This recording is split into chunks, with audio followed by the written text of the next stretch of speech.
Birthdays are celebrated in various ways around the world every year.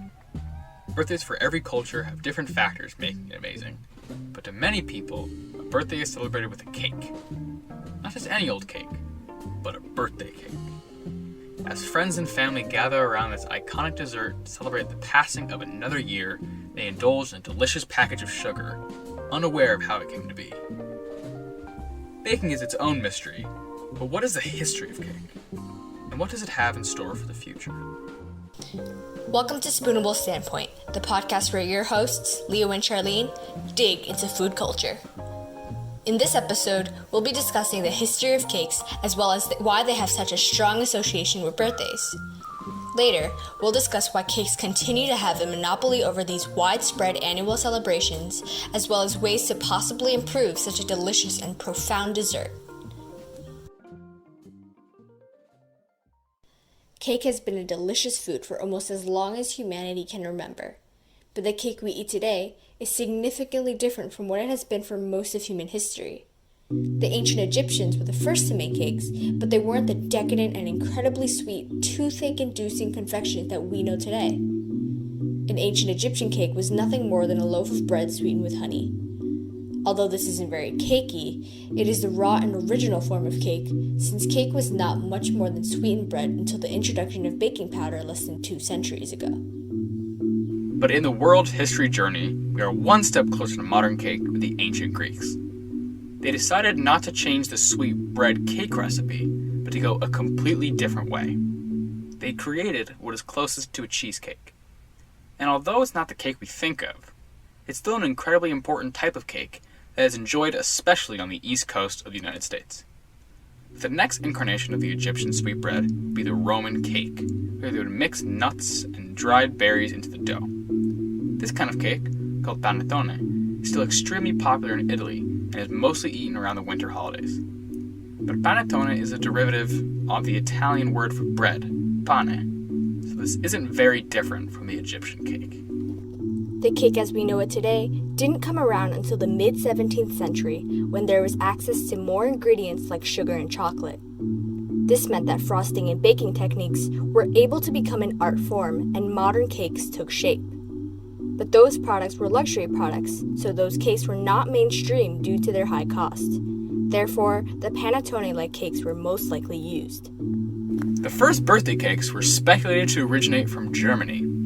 The cakes were eaten under an event called Kinderfest, which was a birthday celebration for young children. But unlike modern birthday parties, they would not blow out their candles. In the mornings, they would light candles on the cake and wait until they went out before eating in the evening. They were lit in this way to protect the young children from evil spirits on that day. The candles, like today, were a number equal to the age you were. These candles on cakes went back as far as the ancient Greeks, who used candles on cakes to have the cakes glow like the moon to celebrate Artemis's birthday, who is the goddess of the hunt and the moon. The birthday cake spread in popularity after the Middle Ages until it became the tradition we know today. But in modern America, cake from scratch recipes are, although easy to come by, a hassle for many people who aren't good at baking. So, they would turn to a boxed cake mix. Boxed cake mixes are extremely common in grocery stores and are a great alternative to making a cake from scratch. But where they come from is a very interesting story. In 1930, John D. Duff, founder of P. Duff & Sons, applied for a patent on a concoction that could assist people in making pastry items. The mix was flour, sugar, molasses, shortening, salt, baking powder, ginger, cinnamon, and, weirdly enough, a powdered whole egg. All the customer would have to do was put some water into the mix and bake until just right. This simplified the process of getting cake and made it more accessible to the American consumer. No one had to get the 1,000,001 ingredients to make a delicious cake. All they needed was an affordable mix. By 1933, they changed the mix so that fresh eggs could be used, which made it taste even better. Throughout the next few decades, the cake mixes became even more popular with the invention of easy-to-frost frosting, and it made cake mix one of the foods that was a staple of 1950s, 60s, and 70s American convenience cuisine. Over time, the idea of what we thought a cake was changed, and cakes like ice cream cake became popularized by Carvel and Baskin-Robbins. But what could the future have in store for cake?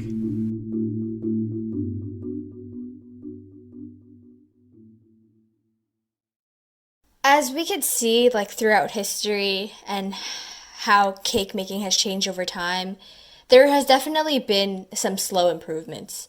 For example, it didn't really get past the more bready consistency until less than 2 centuries ago, which, I mean, to me is shocking. But now that cakes are more widespread and becoming a lot more popular, I think obviously their demand will increase. So I think a lot of it will begin to be more automated. I've already seen a lot of production videos about cakes being, manufactured an assembly line.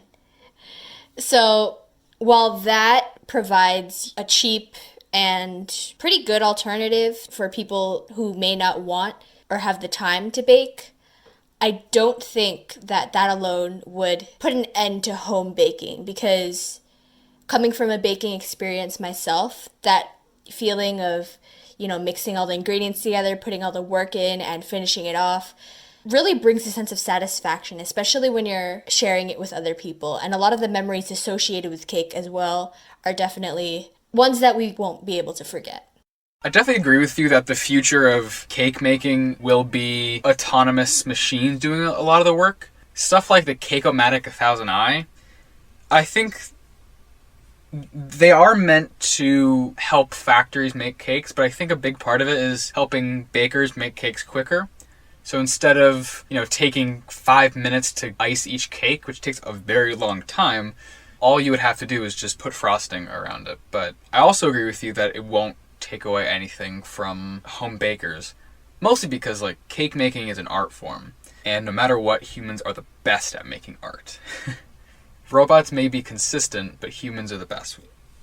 There's AI that tries to make art, but all they do is replicate art that's already been made instead of making their own art. When you have AI generated stories, they don't really make sense. They can, but they are always based off of something else. So cake making is extremely similar. You're going to have a consistent cake, but I don't think it'll have the same personality because the creativity going into it isn't as human. You definitely bring up a good point there about automated and machine-made cakes lacking that human aspect, because all that machine really does is just coats the outer layer of a cake with frosting. There isn't really anything to it other than that. It's just something to make it more effective and make it more efficient, and that's it. But when looking at the future of cake, you can't just look at the future of cake production, you have to look at the future of cakes themselves. And since cake itself is already such an iconic and widespread dessert, it's likely here to stay. It's just what you do with it that makes the difference. So for example, a lot of the trends we see and a lot of the trends that have appeared in the past, from first glance, you probably wouldn't even be able to tell they're both cake. You have on one end super hyper realistic cakes made of fondant and airbrushing and all these tools held up with dowels and cake boards and all that. And on the other hand of the spectrum, you have things like lunchbox cakes, a trend that recently emerged, where you have really simple and minimalistic cakes, small enough to be able to fit in a takeout container. It can be really hard to believe that both may even be the same kind of cake. But at the end, it's still cake, and that demonstrates the extent of the variety of things you can do with it, which show that although cake production may be that automated, machine processed, all that, people are still going to come up with new ideas, cultures are going to adapt. So there really isn't a single way to pinpoint the exact future of cake. But what we do know is that given how much it has changed up to this point, there will be many more varieties and textures and methods and so on in the future. Yeah, I fully agree, and I really liked what you said before about the fact that cultures will do whatever they will to the cakes we have now, as cultures have been since the beginning. And I think that's what makes desserts, but especially cake, really awesome. There isn't one kind of cake. In America, when people say cake, they usually think of a birthday cake. A birthday cake is not my favorite kind of cake. It's really sweet. It's usually store-bought. It's just a ton of sugar. At least to me, I can't eat more than a few bites of it. But then there are cakes like a banana bread or zucchini bread, which even though they have bread in them, they're definitely not bread. They're just cakes made with fruit and they're a little more savory. And I think that's what makes cake a global phenomenon. The fact that there isn't one kind of it. There are some foods where you can really only have it one way because every other way is weird and isn't very comforting. But cake is something where it doesn't matter what you put in it. You can put whatever comforts you inside of it, and it's going to be delicious, it's going to taste good, and some people are probably going to make it at home. On top of the fact that it's so versatile, I think a major part of the reason why it's such a global phenomenon is because the process has been more simplified and more widespread throughout the years. I know that back then, we were saying how a lot of the cake ingredients were expensive and things like that, but with the development of things like box cake and canned frosting, the process was able to become a lot easier. As well as, social media, spreading all the trends that I was mentioning before. But I want to dive a little bit more deeper into box cake and canned frosting because I think I've noticed, especially in the baking community, it sometimes gets some hate. Because, it is technically, kind of a cheat, but it's not bad, and it's an easy way to make something that is kind of labor intensive before. And I think that it had a major contribution in spreading the popularity of cake since it gave people who may not have the time or the skill to make one an ability to do so and share it with their family and friends. Yeah, and again, it's art, and box cake mixes and cans of frosting are just ways to help more people be able to make that kind of art. And it's awesome because cake is something you can eat in the end. Not something you can put it in a museum and look at it. You can actually interact with it. You can see other people's happiness. And that's what makes all cooking very rewarding. And I'm not a baker, but I'm sure baking is even more rewarding because it's something that whenever, every time someone brings out a cake, all the kids' faces light up and they all get so excited and everyone's like, oh, it's cake time. I can't wait. And even though it takes a while, it's worth it because you're making other people happy. And as I said before, cake comes in all kinds of forms. And you can put whatever you want into it. So there's a whole range of people you can make happy with a certain kind of cake. And I think that's really magical about cooking in general, but especially with cakes. Yeah, I would always remember being at some parties and people are asking, "Oh, when's the cake coming out? When's cake time?" It definitely has proven to be a very important staple in culture. And I think another major part of it is that cakes are associated with positive things. Like whenever you have a birthday or a graduation or a life milestone or another kind of celebration, there's a cake. It's celebrated with a cake. You all gather around a cake and share and bond over that shared experience. I think that as well really sticks with someone. And on top of the things mentioned before, I think that even though cake production is being sped up by automation, home baking and human creativity are still going to make it last. I've always found it really weird that cakes are always brought out during birthdays. And we looked a little bit into why it's like that. But I think the reason why it originally started wasn't necessarily to, keep away evil spirits or whatever. I think it was just because cakes make people happy. You eat a cake, your brain releases chemicals that make you happy, all said and done. And it provides this really nice sense of hospitality that food offers you when you're somewhere where you aren't usually. And I don't know if giving people food in a new place is a form of like a clicker association. Because, every time someone's at a birthday party, ooh, cake, But I think the magic and wonder of going to a party or something is because you're going to, at one point, have a really good cake. And you're going to have a good time eating that cake. It's going to be with people that you like. Yeah, and I want to go back to what you were saying about hospitality and offering people food in a new place. That kind of ties in neatly with our previous episode about school lunch, that although, school lunch might not be the best, it was something to bond over, especially in a new environment. But in this case, the cake is delicious and the environment is usually happy. So the fact that we still have memories and nostalgia to bond over because of school lunch really shows that the memories we have from cake and parties and stuff like that are even more powerful, which leads me to believe that it's not going anywhere. It's just growth from here. We both agree on that cake is great because it provides some sort of hospitality. And we've seen throughout multiple different kinds of food, they're trying to make it healthier and they're trying to diversify how you make it, especially for cakes. I've seen people who use cricket flour, which is just like ground up crickets, instead of regular flour. Obviously, it's a different kind of cake. So do you think that in the next few years, if we see more of these kinds of cakes, that they're going to become mainstream? Or do you think they're just kind of going to become one of those things you post on Instagram? You're like, that's quirky, that's silly. Yeah, I think it's definitely going to be the latter. I mean, if you're eating cake, then you're probably not expecting anything healthy. If you're eating cake, you know what you're doing. And you're doing a good job, but cake is cake. Like we were saying before, we just have so many memories attached to it, so many experiences, especially for it being something developed over hundreds of years.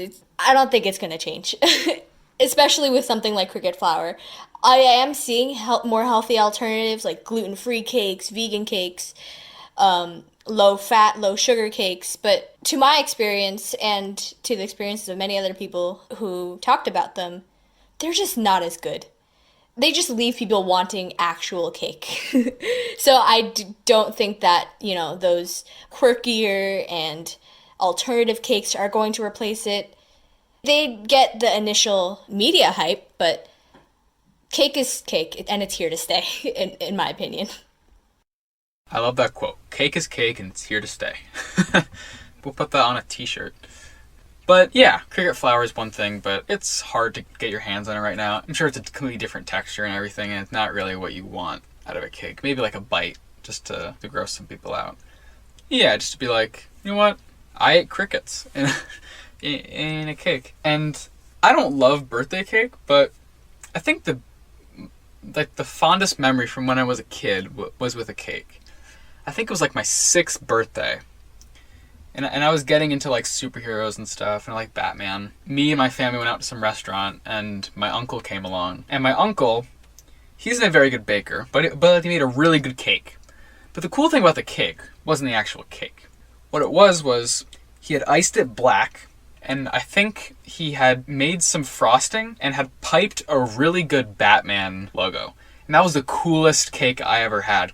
First off, I was impressed he could even draw with frosting that well. I was like, just blew my mind altogether. But it was really sweet because I know he had spent a long time making it perfect so he could give it to me. And it was just fun to be with him. So going back to what we said before and what we keep saying, cake really is something that makes you feel like you're at home. Yeah, I just want to say that I think that although a significant reason why cakes are so strongly associated with birthdays is because of tradition, that doesn't mean that cake hasn't evolved into a really memorable, nostalgic, and delicious symbol of celebration that brings joy to many people.